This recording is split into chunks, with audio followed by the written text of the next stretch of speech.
નમસ્કાર દર્શક મિત્રો, મિરર ઓફ ધ વર્લ્ડ ન્યૂઝમાં આપ સૌનું હાર્દિક સ્વાગત છે।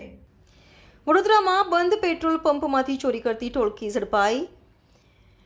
વડોદરા શહેરમાં કારેલીબાગ પોલીસ સ્ટેશન વિસ્તારમાં બંધ પડેલા પેટ્રોલ પંપમાંથી ચોરી કરતી ટોળકીને લોકલ ક્રાઇમ બ્રાન્ચ ઝોન 4ની ટીમે ઝડપી પાડી છે। પોલીસ કમિશનર શ્રી નરસિંહ કુમાર સાહેબ તથા અધિક પોલીસ કમિશનર શ્રી ડોક્ટર લીના પાટીલ સાહેબ અને નાયબ પોલીસ કમિશનર ઝોન 4 શ્રી પન્ના મોમિયા સાહેબના માર્ગદર્શન હેઠળ આ કાર્યવાહી કરવામાં આવી છે। પોલીસને બાતમી મળી હતી કે 3 ઇસમો પ્લાસ્ટિકના થેલામાં જૂની CCTV screen, LED TV, computer, monitor અને અન્ય ભંગારનો સામાન લઈને ન્યૂ ઇરા સ્કૂલ સામે ઊભા છે અને વેચવાની ફિરાકમાં છે। પોલીસે તેમને પકડીને પૂછપરછ કરી તેમણે બંધ પડેલ શ્રીનાથજી પેટ્રોલ પંપમાંથી ચોરી કરી હોવાની કબૂલાત કરી હતી। પોલીસે આરોપીઓની ધરપકડ કરી છે અને વધુ તપાસ હાથ ધરી છે।